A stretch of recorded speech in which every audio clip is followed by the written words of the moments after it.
Singh, Xiaolu, and Kiku Adatto, and in addition,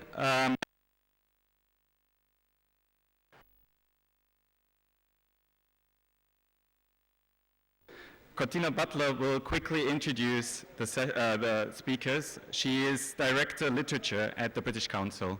So have fun with this session.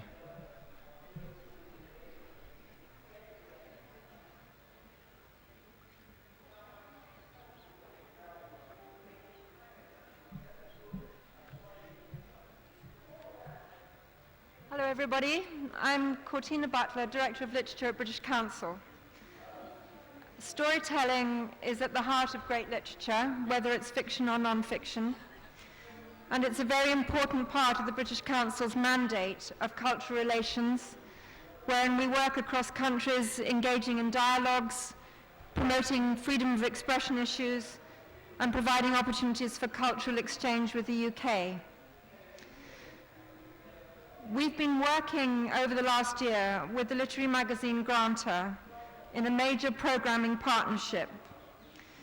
We work with international festivals and organizations around the world, including the Jaipur Literature Festival, to introduce young writers and their writing to the rest of the world.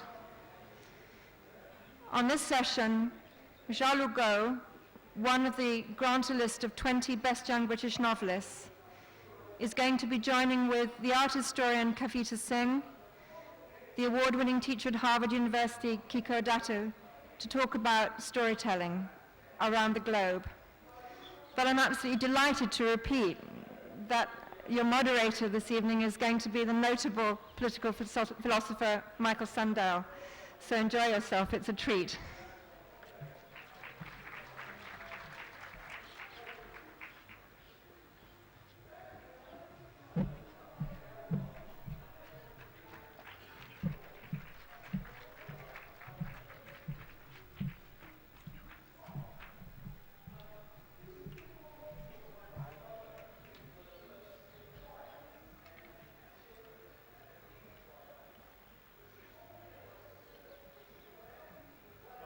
Welcome, everyone. We're going to have a conversation today about storytelling.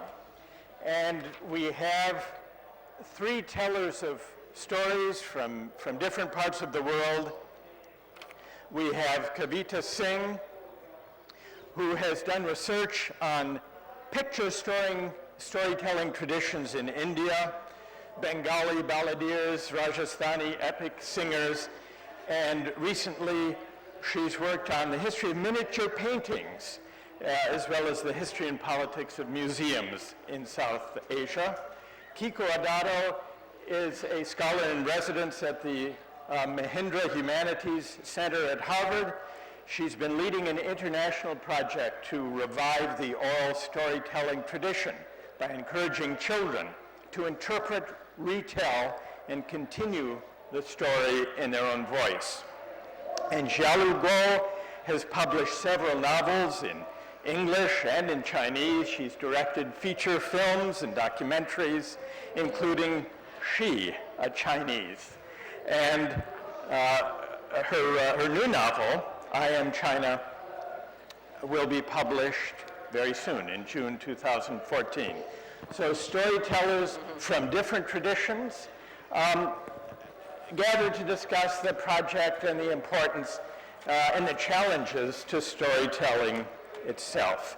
So, Kiku, I wonder if you could begin, and then we'll have each of our panelists make some brief introductory remarks about how they see the question, and then we'll have a dialogue among the panel, and then we'll open the floor to questions. Kiku.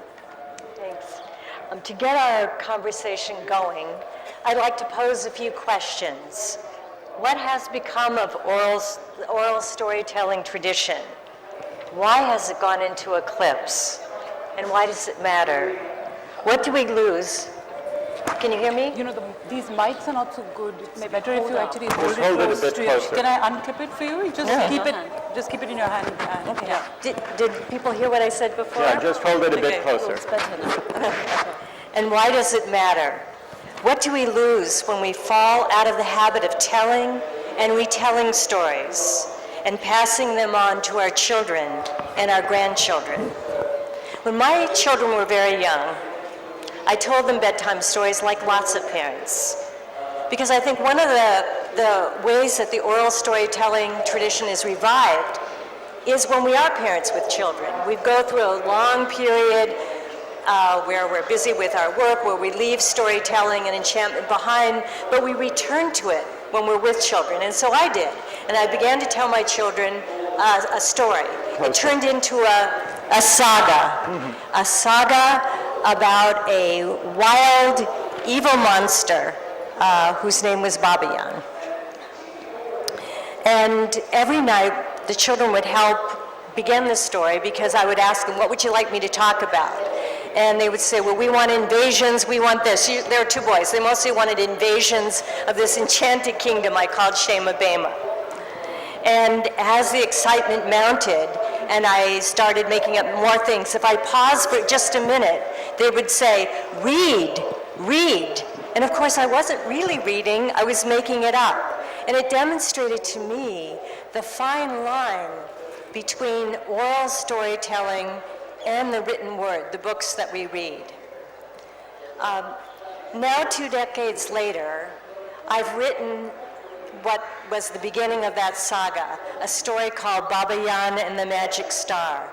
And I discovered in writing that story that I didn't write about the adventures that I told my boys for 4 years, hundreds and hundreds of stories. Instead, I wrote about how this monster came to this magical kingdom, what he was like before, what he was like when he was wild and bad and a terrorist of the neighborhood, and how he became transformed. So it was the prequel to the saga I told my kids. And with that story, what I wanted to do is something different.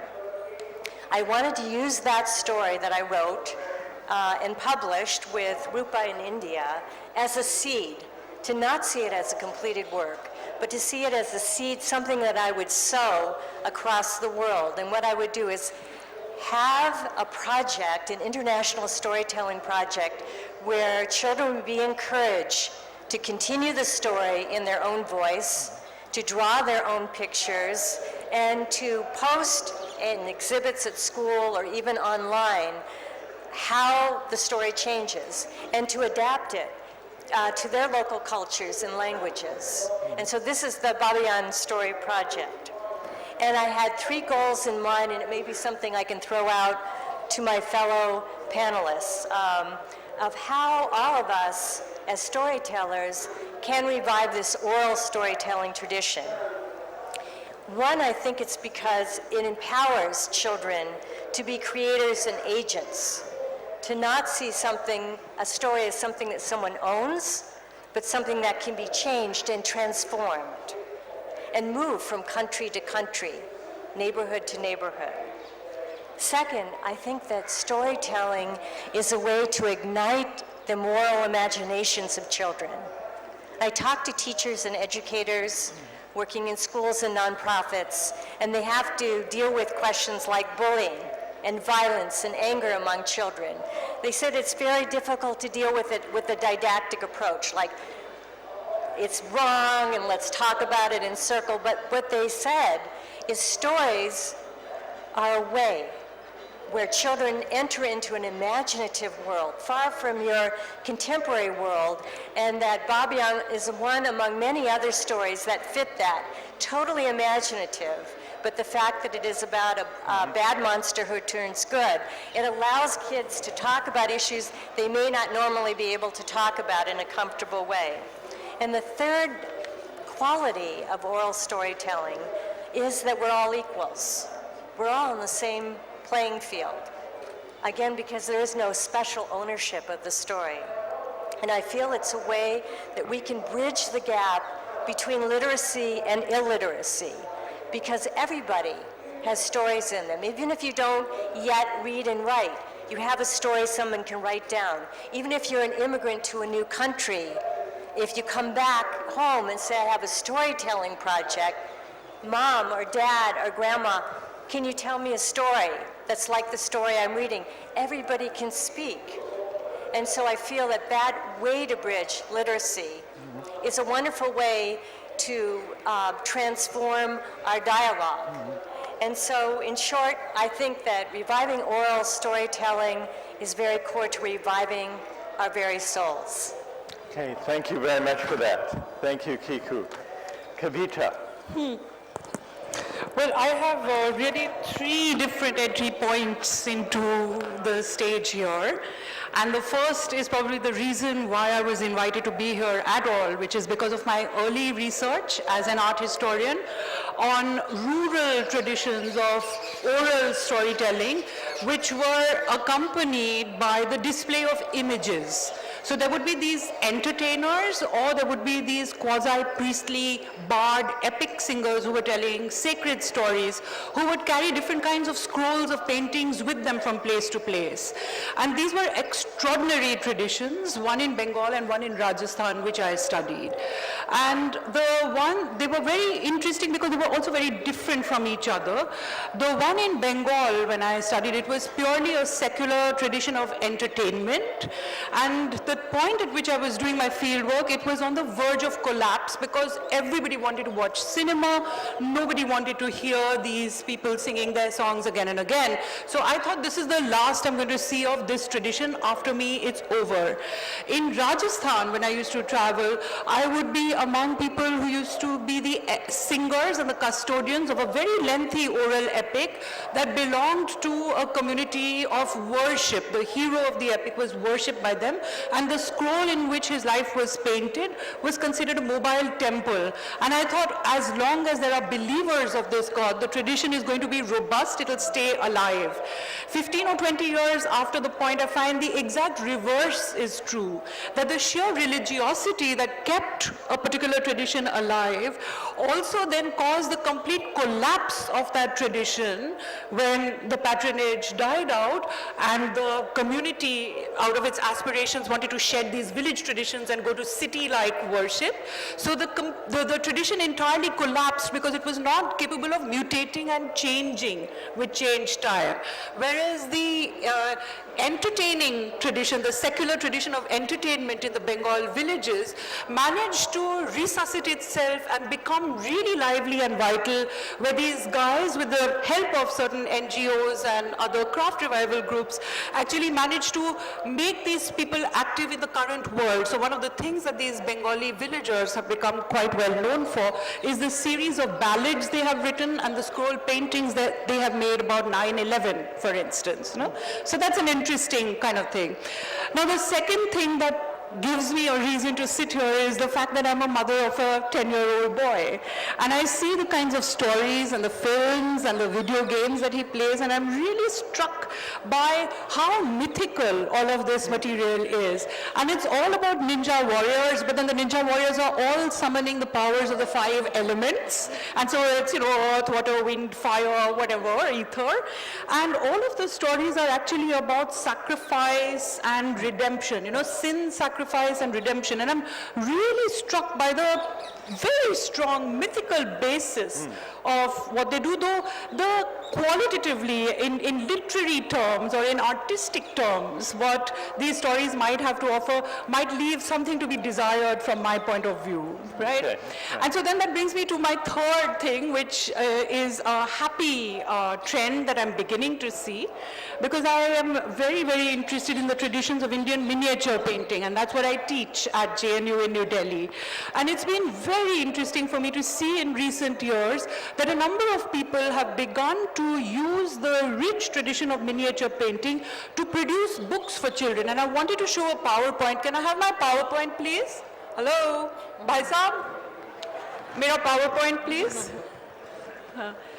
So there is a duo, 2 women storytellers in Bombay who did a book together which is absolutely gorgeous, where it uses a 16th century manuscript that used to be the favorite storybook of the Emperor Akbar, such an important figure in our history. There is a swashbuckling story of adventures with ogres and genies called the Hamza Nama, which was illustrated for Akbar when he was around 14 or 15 years old. And these 2 ladies from Bombay have produced a charming children's book using some of these 16th century illustrations to make a little little extract of the story which is approachable by kids.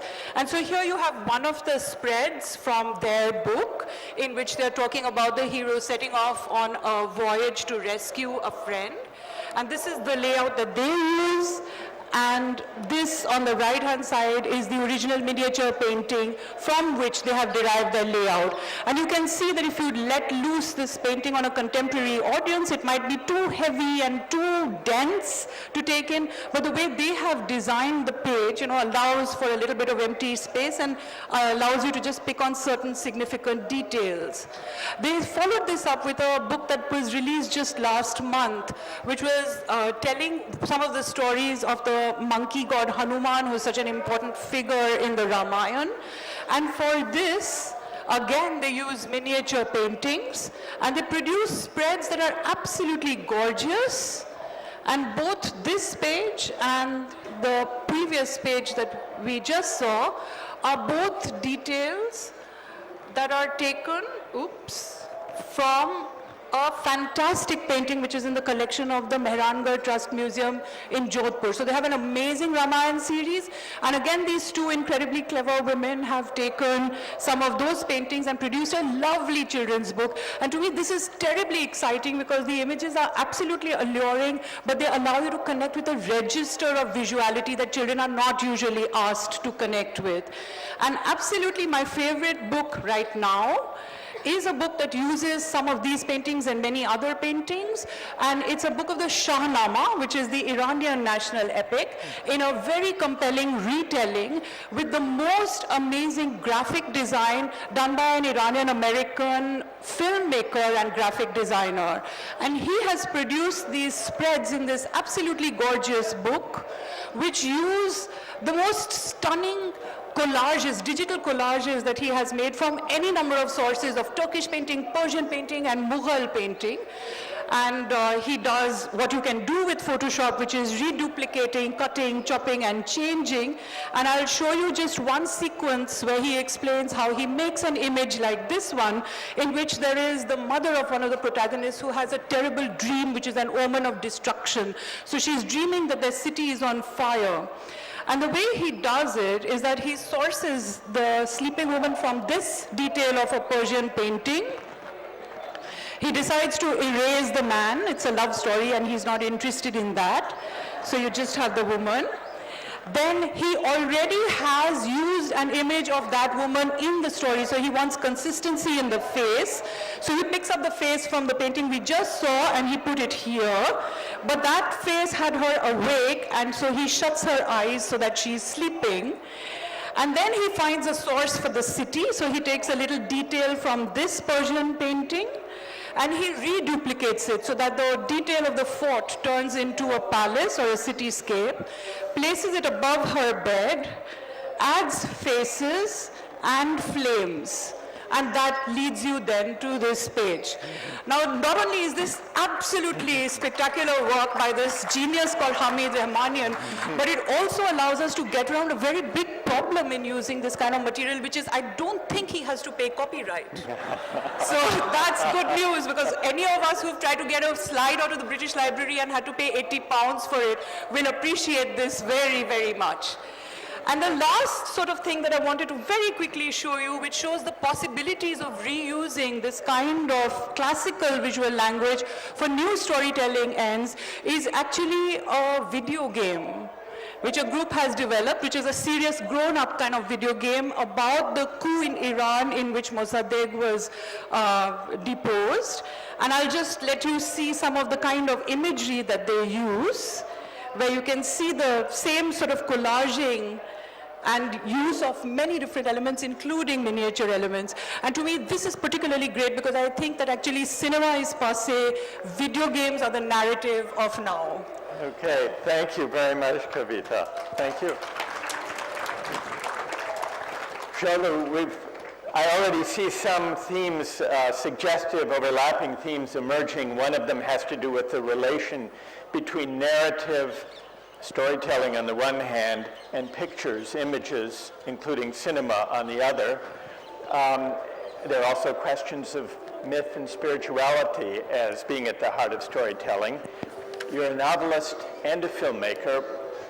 What are your thoughts? Yeah, when I see the picture so powerful like that, totally, very seductive. It's a very immediate, non-snobbish format. What I mean non-snobbish is you don't have to study the languages, study the words to understand the story, because the visual word is so immediate. And it's extremely powerful, it's modern, but also ancient. I think about when I open the fiction, I can nearly tell if the writer is from oral history tradition or visual tradition or from intellectual education who wrote the book. And I think I can nearly tell that because the way you write a book, the way you narrate it is quite different, although you narrate in the same story. I see that because I started as a writer when I was a teenager, but because I grew up with grandparents. So normally how you become writer, in the first place, you have a very good grandmother who can tell all the crazy stories. The grandmother's story is a first-hand experience. You listen and you see your village and you write it down. And that's what I thought the Latin American literature originally come from. And I thought that's how some of the third world literature come from. And that's how I wrote my first or second novel. And then later on, I got really attracted to cinema or intellectual experience. The experience without you experience it. The experience demand certain intellectual depth and a drive and structuralism to achieve. So I didn't study literature. I was desperate, want to study film. That's how I went to film school. And I stayed in the film school, very good film school, for more than 12 years. And I became film professor, actually teach film, before I came to the UK. And I think a reason I went to film school instead of literature school is I was so attracted by the visual world, the immediacy, the power of the modern format. So I bought a camera. Now I have like 3 video camera, and I don't have a film camera, but I have many, many cameras. I do documentary with my own hands. So if a subject is too difficult to film, it requires fiction element, it requires lots of money, I will write as a fiction. So sometimes for me, writing novel is a lazy way of expressing. and if the novel is very visual, very landscape-based, very facial-based, I will make into film. For example, my previous novel, UFO in Her Eyes, I wrote a novel, I knew I would make film because it's purely visual-based landscape about peasants in China. And I right away, after publishing novel, I got money, got funding, and I made it in film. And I think that means, there's a lot of alternative way to make narrative. And I think one way is documentary format, picture format, which is really powerful. But again, all these are based on the most classical narrative, which is oral tradition, oral history. And I think if a writer has certain ability to do the oral history narration, you are gifted. You already have the foundation to do other narrative, because on the whole, the basic storytelling through words, through the oral words, is much more direct and profound than any other modern format, I think. Could I put to the 3 of the panelists this question that has emerged in each of the opening remarks about storytelling? Take film, cinema. Is film as a way of telling a story more like a book or more like the oral storytelling tradition? Film. But I think this happened in French cinema, director cinemas, anthropological cinema, which they don't require actors. They have the direct talking heads. For example, a tribe in Amazon, tribes in Asian or some Asian society, an old woman would tell you the whole history through the camera. And I think somehow nowadays that's the only way to record the history, a certain live history. But again, the cinema abused the image. For example, the Hollywood cinema abused the power of image. So before those images, we see the commercial images. For example, to sell soap, sell perfume, sell clothes. Those images flooded in everywhere in our daily life on TV. And the images steal your memory, steal your history. When you imagine, you start to imagine those people are your community, your past. And they talk like that, and they live like that in the fantasy. So this is very, very dangerous because the image does steal your kind of picturized memory. And of course, in our case, I think we're not living in the entirely American world. And I think we do, I think in my case, I'm very cautious, the power of image. So somehow I end up making more documentary film, very primitive film than fiction film. Try to remain this direct, primitive image power. You spoke of the power of images, almost as if the power of images, of pictures, poses a potential threat to traditional narrative or storytelling. Kiku, in addition to being engaged in this storytelling project, you wrote a book some years ago called Picture Perfect about image making itself. Do you think that the image, the picture, or the film poses a kind of threat to narrative, oral storytelling, the written word? In some ways, it does, and in other ways, it doesn't. When you first asked the question, in what way was film more like oral storytelling? In one way, the way you were describing it, when you made a film, it can be a beautiful complement, a harmony. You have, like in the miniatures, powerful, beautiful, exquisite pictures, that the pictures open up an imaginative world, and that the words are harmonious, complement the pictures, elaborate the pictures. So that's one possibility, and we see in our lives movies like that, great films in which the rich visual detail, the world it's opening up that we have not seen before, that it's the best of what film can do, take us to another place and another experience. On the other hand, and when Michael's referring to my book, Picture Perfect Life in the Age of the Photo Op, I'm a critic, like you are, of images that are used in such a way, particularly by the media, fast-moving images, quick sound bites, very contrived images in which we are manipulated. We don't get to see the truth. Instead, we get to see photo ops, media events, the politicians posing, the press puncturing the images of the politicians. So our political life becomes a warfare, a battle for the control of images between the politicians and the press, and we, the public, are left out. We are not getting the true information. We are not engaged in deeper political discourse. So I think that it's a complicated question about the relation of words to images, but when I think back on oral storytelling, and even when we're reading stories, novels now, there is this sense, a beauty of just the word. Because what happens when we just hear the oral storytelling, like our parents telling us, or our grandfather telling us a story, or our old-fashioned storyteller, is we're conjuring pictures in our minds.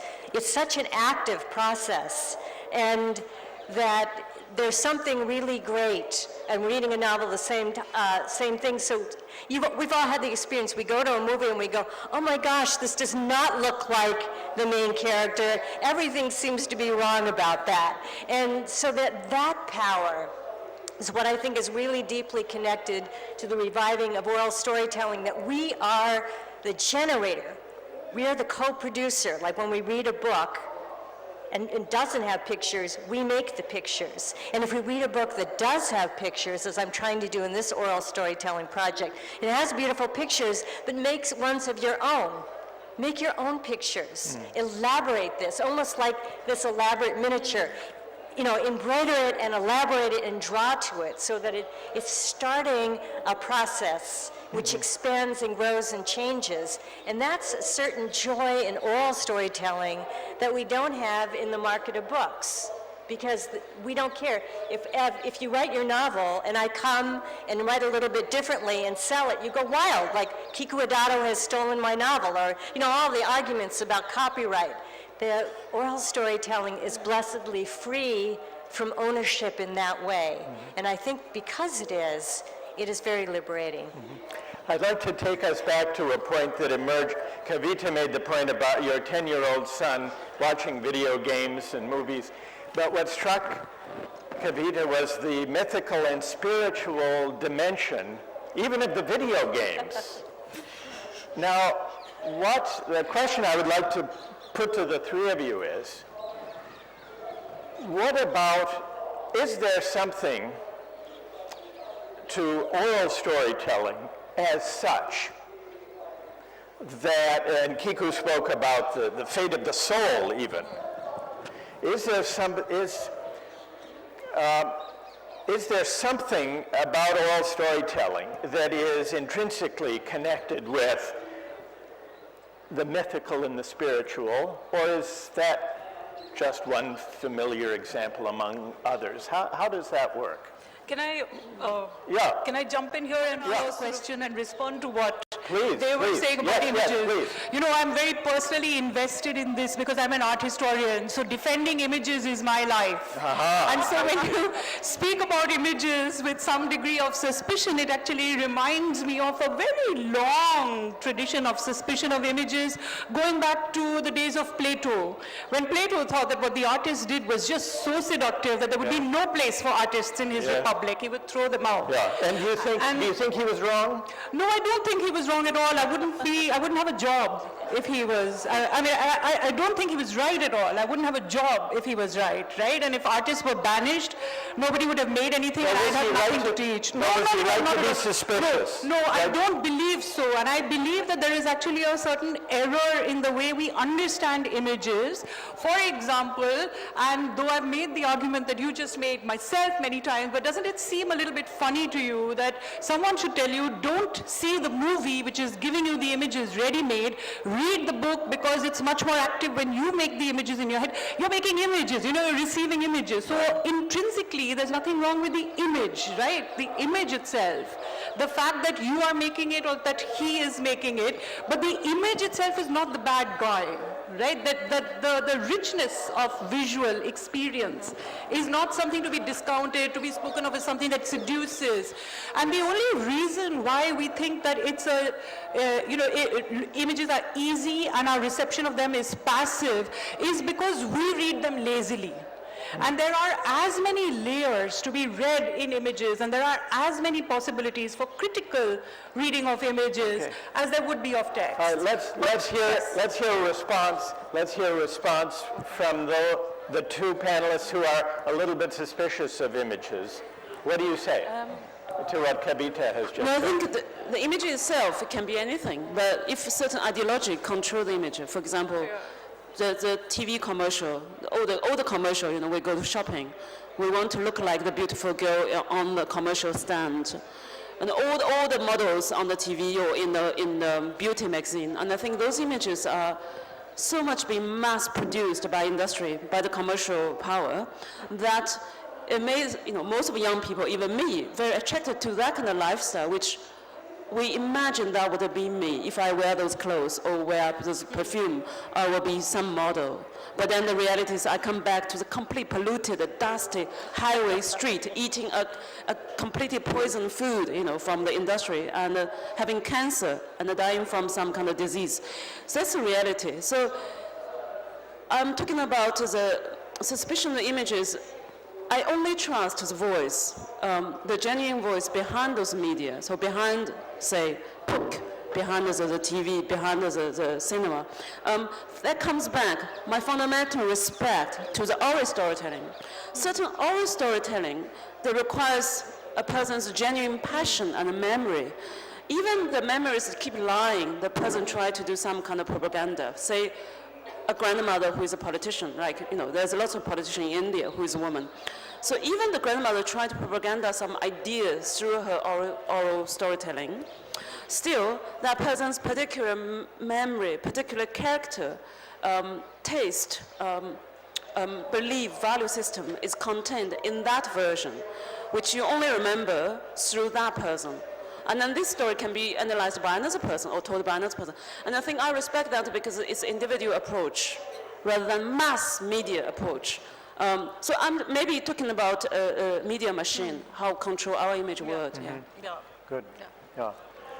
Did you want to address that, or shall we move to this question of the mythical and the spiritual dimension of oral storytelling? I was just going to mention in terms of the power of pictures, I agree very much with that point. Who's controlling the picture is a key question. And when we're talking about images that are perpetrated or manufactured by advertisers, as you said, to get people to buy a particular product, or fabricated images or propaganda images, we hope that we could look at them critically. But I completely agree that the image, that's why I was saying at the beginning, you see some movies, some great art, it touches the very soul of our being. It expands the human experience. So it's not the image per se, it's the power and control of the image. And a key question for us is not of being, and this gets to the heart of oral storytelling or filmmaking projects, any forms of narrative, to reintroduce narrative in our lives as people generating it, rather than us being the passive receivers, always being the audience. And I think a lot of times, even talking about books, you read a book,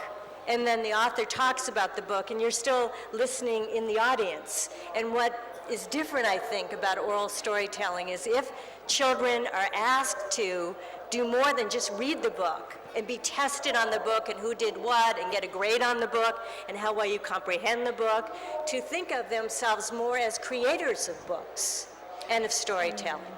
So actually, to turn to the very interesting question that you asked, and one of the differences between oral storytelling and other kinds of storytelling, of course, is the co-presence of the listener and the speaker, Yes. which then assumes not only a human transaction, but also the notion of a community, because these Exactly. people are... Exactly. Now, that actually too, in my understanding, in my research, actually not only opens out all kinds of fantastic possibilities, but also imposes a number of limitations. And quite often, at least in traditional oral storytelling, you have the storyteller telling the community the story they already know. It's sharing something, and it's reaffirming something that you're sharing, you have shared. And maybe that is also why in the things that my son is looking at, there's the reaffirmation that truth will always triumph, for certain basic motifs like that, right? Now what happens is that you cannot actually use the oral storytelling medium, I think, successfully to tell a radically destabilizing story, because that's too shocking. And actually the moment of oral reception of an oral storytelling should be a comforting and a reassuring kind of moment, Even if you don't know the particulars of the character and the setting, there should be a pattern in the story that you actually can identify with. And I found that when the kind of storytellers that I was working on in my PhD, who normally recite the well-known epics, were used by the government for propaganda things, where their normal ballads would have said that if you come to such and such goddess and pray, she will make you fertile, and then the government starts using them for what we call euphemistically the family planning campaign, where these same guys have to go to the village and say, well, get sterilized because having children is a terrible thing.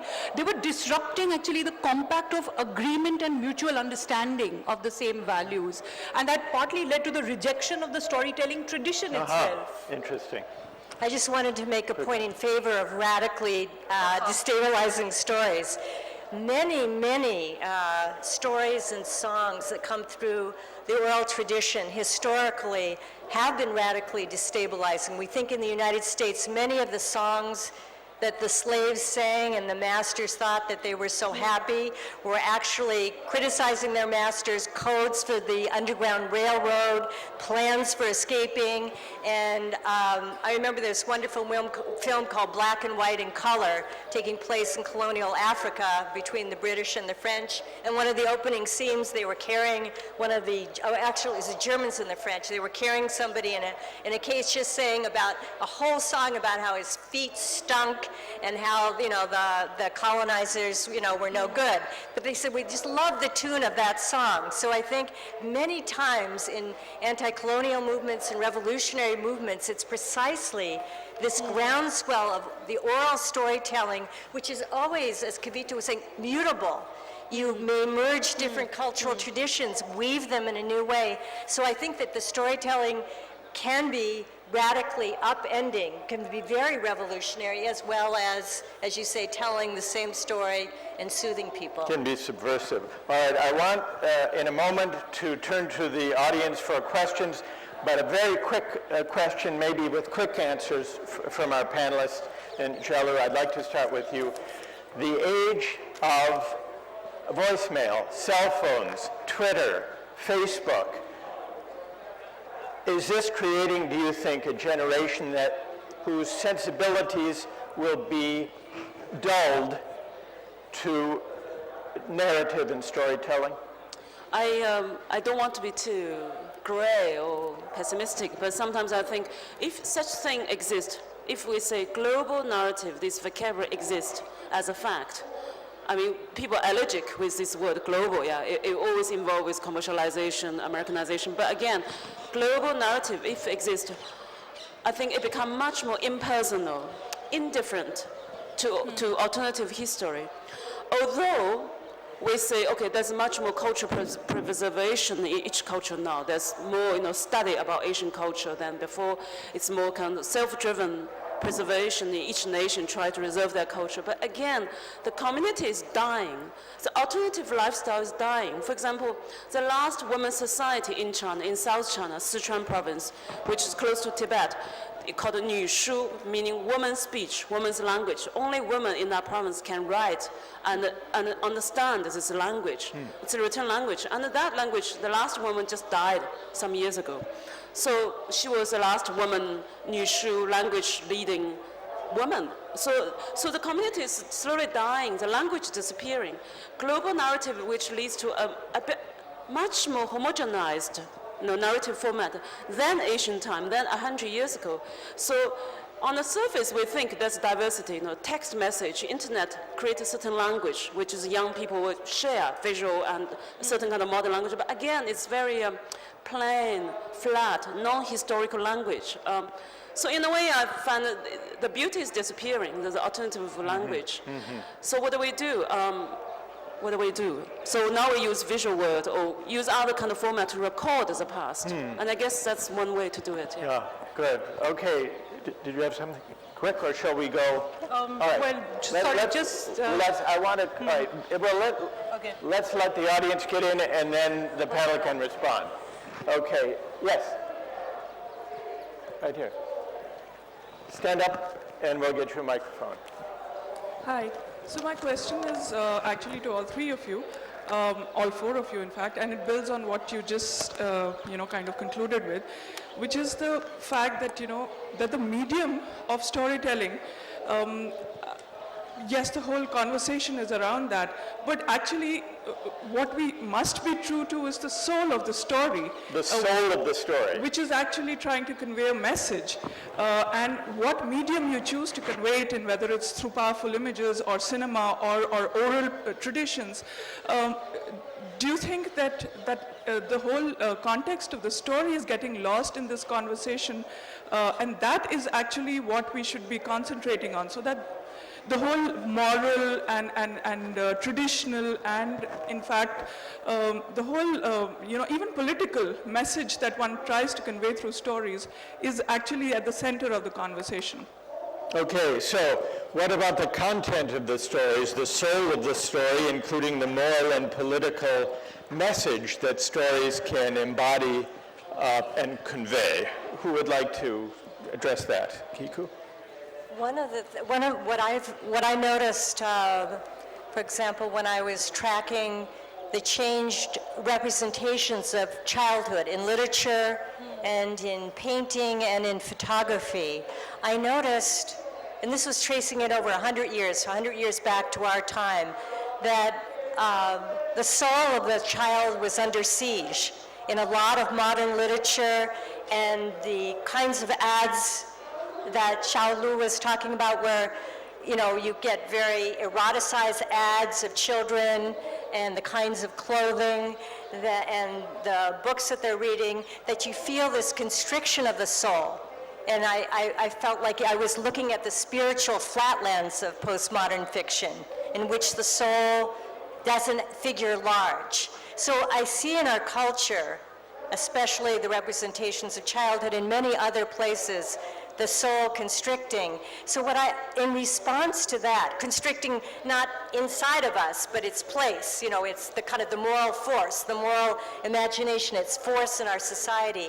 And that's why I became interested in initiating this oral storytelling project among children, because if you can ignite their storytelling capabilities, and you can ignite their moral imaginations. And part of my project is to have children's forums where they actually engage in political and moral discourse with each other around stories, that you start practicing at a very young age that kind of public discourse as a way to combat the kind of media food fights and sound bites that adults are engaging in. So I see it as a way to transform our civic life, beginning with the life we introduce to our children through stories and through discourse among themselves. Good. Well said. Good. Okay. Who else? Yes. On the aisle. So my question is, I believe that most human beings are afraid, at some level at least, that the stories that they write will be changed and mutated over time. And do you think that that is one of the major reasons why, major threats to oral tradition, because it's so mutable, because it can be changed, whereas something in a written word cannot be changed as quickly and as easily, which makes the author of the story, so to say, more comfortable? Okay, right. Is it more comfortable for an author to have the words fixed on the page so they can't be fiddled with as easily by people telling and retelling? Xiaolu, what do you think? I think written language has this power, threatening power. So what's our history being written? For example, 1962, war between India and China about Himalaya region. So this history can be written in this version, that version. And we no longer know what's the real version. And the real version maybe is written on the landscape, on the mountain, but the mountain cannot tell you what's happened. So I think even when I read any book, I think this is one version of the story. But then I intend to believe in some kind of emotional truth, the truth which is, attachment, love to the land, the truth about normal people, the normal desire, love, hatred, jealousy, possession, in the normal humanity. I think these things I intend to believe. But then the big fact, who invented who invented war, I'm always very, very kind of ambivalent about it, and I was kind of not sure. Maybe that's why I never really could write any history book or history fiction. I think I have this weakness to understand the real history. And I end up just write fiction in the current time, for some reason. And I think it's just, it's individual's powerlessness when you're confronting the history. You're no longer there, and history has changed, and narrative been rewritten many times. So it's interesting, and I think that's why lots of filmmakers intend to make epic fiction, big film, war movie. Lots of male filmmakers, even me, I wanted to make epic film about certain historical time, because a certain narrative has to be constructed in your own imagination to see what might be, the alternative history, counterfactual history. And I'm fascinated by that, but it demands skill and ability to do that. Yeah. So this can be played in the literature, but hopefully we don't play that too much in reality, because the war is going to happen everywhere. Yeah. Great. Thank you. Okay. Yes, down toward the front. The woman toward the front. Yes, stand up. Good evening. This is a little vague, and it's to all of you all actually. We spoke about the ownership of stories and images and all of that. As a student, I don't know, because sometimes you look at a story or you look at a work of art and you don't know at what level you should be looking at the work per se, or to be looking at the creator or the context it was created in. Because, for example, there were a lot of stories I read as a child, and now I read about racial undertones to the story, which is entirely irrelevant. I'm sorry, should I repeat that? No, I couldn't understand. No. For instance, we read stories as children and we get a certain message out of it, we enjoy them. And these days you read about there being racial undertones in certain children's stories, which are not entirely relevant to children per se, but maybe it's about the context that it was written in. So at what level do we look at the story or a work of art, and at what level do we look at the context they were created in and all of that? So. Good. Okay, Kavita, would you like to? Well, and any text can be read at all of these levels, can't they? I mean, I know that all the books that I read when I was a child have all been thoroughly deconstructed, and I've been told how bad they were, and it makes me retrospectively feel very guilty about having enjoyed them, but I did enjoy them. And I absolutely identified with the blonde and blue-eyed heroine. And luckily I was living in India and nobody told me that I couldn't be her. So it was cool, you know, I didn't have a problem. But I'm quite happy to also now join all the critics who criticize it and say, no way, we've got to have an Indian lesbian heroine for our daughters' books, you know. That's cool too. And I think you can read them at both levels. Okay, thank you. All right, yes, over here. Yes.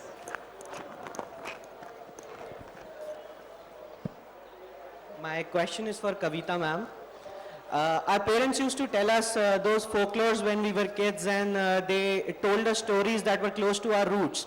But the current set of parents do not take those pains. They just hand over iPads, and the children have access to Facebook, Twitter at a very early age. So I want to know some practical measures through which some years from now when I have kids, we can preserve the art of storytelling. Some practical measures how we can preserve this art of storytelling. So the question that he just asked is that he remembers in his own childhood the transmission of stories at home through the family members, but now he sees that children are given iPads and iPhones to amuse themselves at a very early age, and he wants to know what can be done to see to it that when he has children, the stories are transmitted. So who told you stories when you were a child? Who was it in your family? Right, so when you are a mother and father, you know, you're going to have to do it.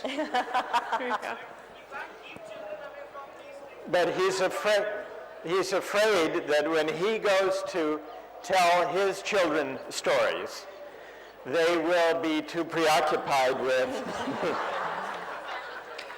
There's a passcode lock on these machines. All right. Maybe that's the key to reviving the oral storytelling tradition, the passcode lock. I think we have time for one more. There's a boy who's really waving. Okay, over here. Yeah, go ahead. There was a boy in front who's been Thank you. frantically waving. My question might take a little minute. So when I was a kid, my grandmother used to tell me stories, right? Then my mom used to tell me stories, and we used to read the storybooks. The problem now, when I write stories I face, is those stories, I always saw a good and a bad. But the stories of today are more on a gray scale, right? So I might not define a totally, completely evil person, and neither a completely pure-hearted person. So how, as storytellers, do you, face this particular problem? Do you face a certain kind of problem where you have difficulty telling your children, giving them the morale from the story, but also in a contemporary sense, where you don't have the mythical characters as good and bad, but also from the modern age? All right, it's a great question, and maybe a good question on which to end. How to deal with the narrative richness and complexity of actual human beings, including heroes, and yet to bring out and tap into the spiritual and the moral message that stories can convey. Would the two of you like to? Well, I guess it's organic. You know, if you have children, if you have a younger sister, brother, you tell them a story. Your way of telling story already integrated with certain value, moral system.